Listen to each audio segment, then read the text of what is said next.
Peace, blessings, salutations. Yurima Karama here. Real life, real talk. These are the days of our lives. So, uh, with the current events that are currently taking place in the country, wanted to address more acts of racism. And the reason I push the points that I do in the agenda is because at the end of the day, uh, we have to eventually come to the understanding that that we all we got, and that if there's going to be any changes, it's going to come with our unification. And so I was on a show last night, and one of the questions that the brother asked, he was like, with all the, hey, Mike G, Barry Truitt, uh, how can you can get at me at my website, Barry Truitt, which is www.yurimakarama.com. But I was on a show last night, and one of the questions that the young brother asked was, Urema, how effective is this boycott when I go to Walmart and I might have a need? I might be spending money on a need, but I see 100 other blacks in there that are, that don't care nothing about a boycott. They don't care anything about Black Lives Matter. They don't care anything about supporting anything. They're continuing to spend their money. And my response to him was that, uh, if somebody offers me uh, $60, $70 of something, I would rather have that $60, $70 of something than 100% of nothing. And so the point being is that we're probably never going to get 100%, but if we get 60, 70%, that puts a dent in the structure, that puts a dent in the fabric. And what happens is it becomes a snowball effect, and people eventually start to more new people eventually start to get on board with the agenda. And so I titled this, or I titled this segment, Are We Reliving Jim Crow 1950s? Because you just had an incident with this brother, Kenneth Walker, up in Tonawanda, New York. He's a volunteer firefighter, and a letter was put in his mailbox saying, "Nigger, we don't want you here. Get out. And if you don't, uh, uh, something's going to happen to you, nigga, or find out what happens," or something to that effect. They write this crazy stuff. I can't even remember verbatim what they said because it's so unnecessary. But in any case, they sent this brother this letter. Like I said, he's a volunteer firefighter. And then I think it was 2 days later, his apartment burned down. Fortunately, none of his family was there, but the two cats that were there perished. And so, which brings me to the subject of what are we going to do about our unification? What are we going to do about that? So you combine that with the brother on the show that I was on last night saying, and Brother Sage, salute to you too, brother. You combine that with the brother who said, hey, when I go to Walmart and I see 100 other black people who aren't living by these principles, who aren't going with the agenda, there's got to come a point where we stop putting the blinders on, where we recognize these acts for what they are, and until and come to the conclusion that there is going to be no resolve unless we are one body. The closed fist is much, much more powerful than the open hand. We all know that, because the closed fist, it just that provides that unification, man, that power. And so I think first we have to look at our own unification, the problems that we have within our communities that we have to fix, the individual problems that we have within ourselves. But we have to also pay attention to the facet of racism that we're dealing with, because there's two different forms of white supremacy currently taking place. And you have the Donald Trump, let's make America great again type of thing, where people are on, that we want to make it great by showing our superiority over others and making others inferior. But then you have an international white supremacy that is taking place. In the international system basically basically says that you're going to plug in and you don't even know it. The international basically is a system that says we eat everybody.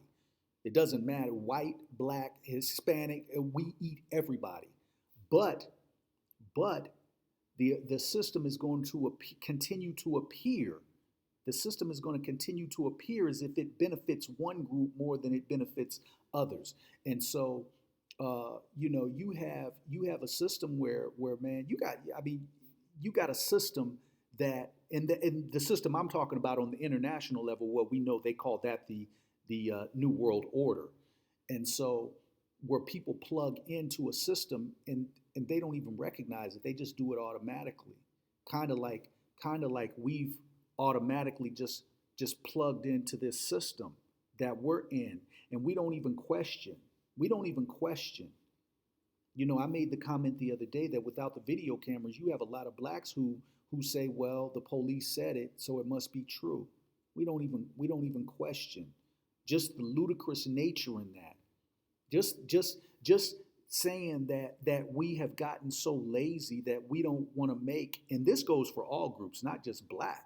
This goes for all groups where we have gotten so lazy and complacent where we don't even make officials accountable. We don't even question them. We just say that because you're an official, that what you say, well, we're going to go for it because you said it. But on the flip side of that, that's how a white supremacist system works. That's how it runs. That's why it's so effective. And that's why the ones at the top, they continue to perpetuate and push that agenda because it's most effective to them. And so what we're talking about is our salvation. Our salvation depends upon a unification. It depends upon us looking at one another, and I will stress this issue. I will stress it. And even if people think that I overtalk it or that I'm redundant with it, I'm going to be redundant with it because I think that we need to hear it, because we've continuously heard a system in place that has been in place for our demise, and we consistently hear that. We consistently get the subliminal messages. We consistently get the media reports and the black face that's put up as a mugshot, and that kind of plays. So we need something to counteract that. So if I have to continue to be redundant to talk about black unification, I'm going to do that. Whatever it takes for us to realize that we're all in this together, and that if you want to see black life to continue as opposed to being annihilated, if you want to stop black genocide, there's got to come a point where you say, hey, that's my brother, that's my sister. Even though we didn't come out of the same womb, you're still my brother, you're still my sister. We have something in common. On a spiritual level, we know that there is something in common with all of us. But on this physical plane, when you see death prevalent in our communities the way that we do, and we see the supremacist system at work, this is what we have in common. And so there are some things that we have to think about, but some things that we have to work and we have to move towards. We don't have a lot of time to do that. The game plan is over. And we also have to recognize that everybody's not going to be at the table. Everybody can't be at the table. That's just the way it is, because everybody's not going to get it. This thing is in step, stages, and degrees. And so the ones that get it have to be the ones that push. And so I'm saying this because you got this guy Trump. And when you really look at Trump, because I know that, I got a lot of backlash for the election cycle and this Hillary thing. And what people don't realize is that it's so much deeper. It's so much deeper. We'll take something surface and we get on to that. So my premise is that I'm not voting. I stuck to that. And so, but a lot of people, what I was hearing is that, well, I'm going to vote for Hillary because even though I know Hillary's rogue, I'm going to vote for Hillary because I don't want to see Trump in. Funny thing about Trump. It's a funny thing about this guy. Trump is talking nationalism. I mean, when you really look at it, he's talking nationalism. So he says, yeah, we want to make America great again, and people, and he's made some over the top comments that are racist. But why? Let me ask you, why are they soliciting for your vote so strongly? Why are they saying we really got to get Hillary in here? Because see, the thing is, we don't have an agenda. White people always have an agenda. So why are they soliciting for your vote? Why are they sending buses into certain hoods saying, hey, into certain hoods, black hoods, saying, hey, we need you to get on board. We need you to vote. But even more importantly, let's take a look at this. Because and I ask you, have you ever seen this? Why are so many white people? Why are so many white people bashing Trump? I mean, let's look at it. Have we really, in our sojourn in this country, seen a white man get bashed so much as we do with Trump by other white people who aren't lending anything to us. They aren't lending anything to us. They want our support as far as a vote. But when have we seen a white man get bashed like this by other white constituents? I don't know that Bernie Madoff was bashed this much.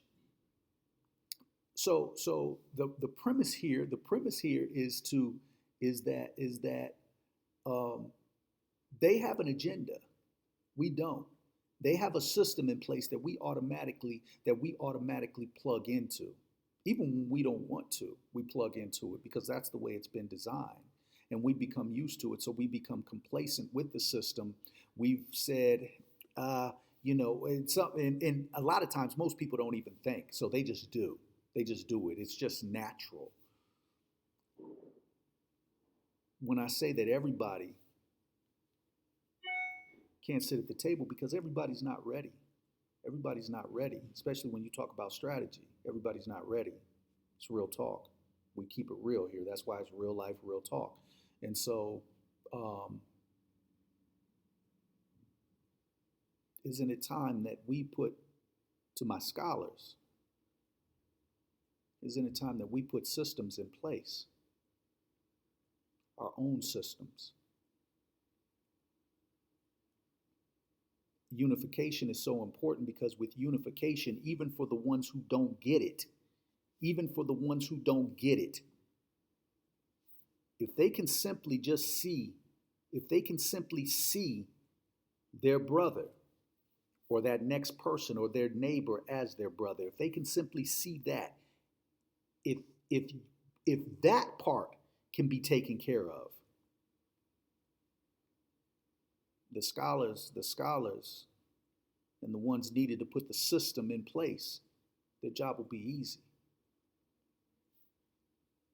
The unification process, let's let that process start so that volunteer firefighters don't have to go to white communities to be burned out. They can, we need firefighters in our community. It's funny because I go down every hood I go to in the city where there's a firehouse, it's predominantly all white. Neighborhood's all black, but the firehouse is all white.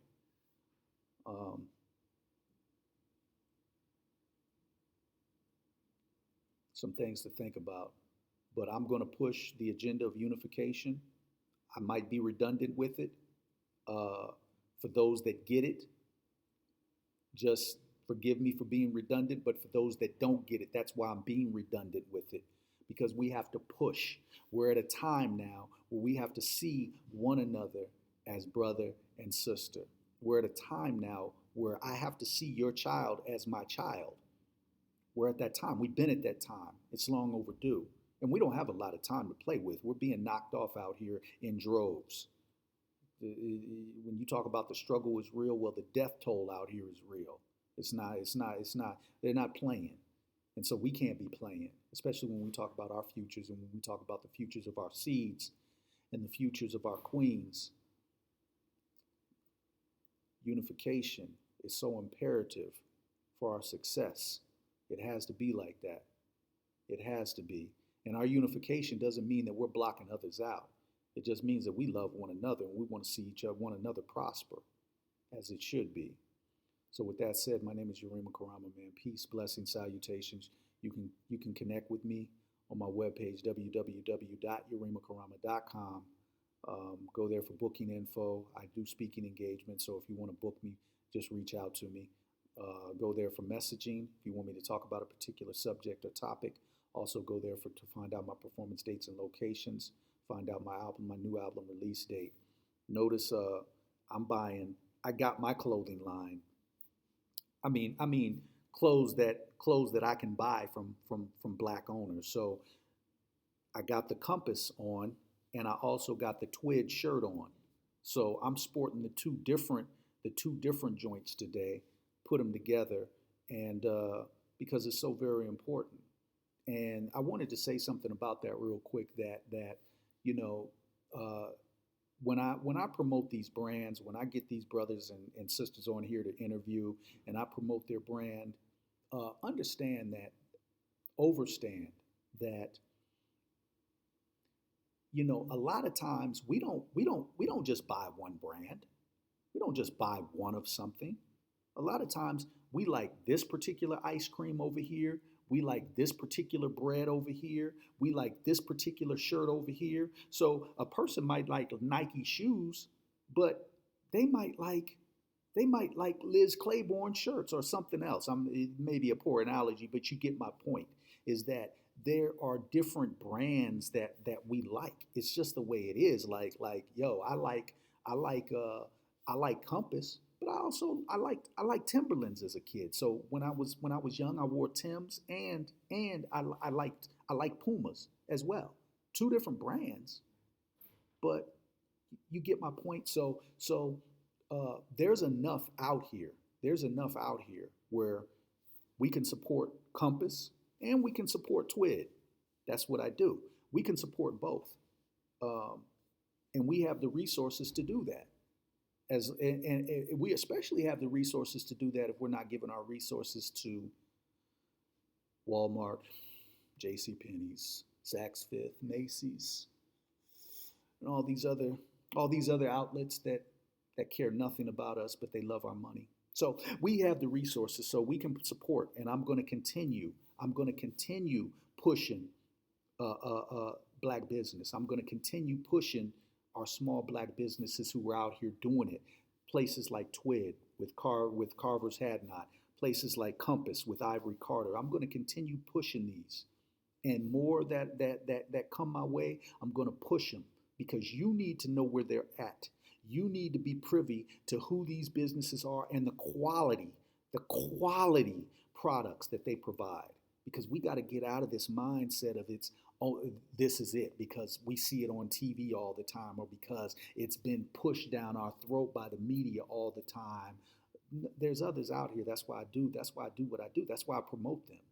And so and if some of you earlier were on my page, you see I got the GoFundMe up, because that's what that money goes to, me being able to travel to get these small businesses out here, for me to be able to push their particular brand, because a lot of times they're small businesses, they don't have the money or resources to promote.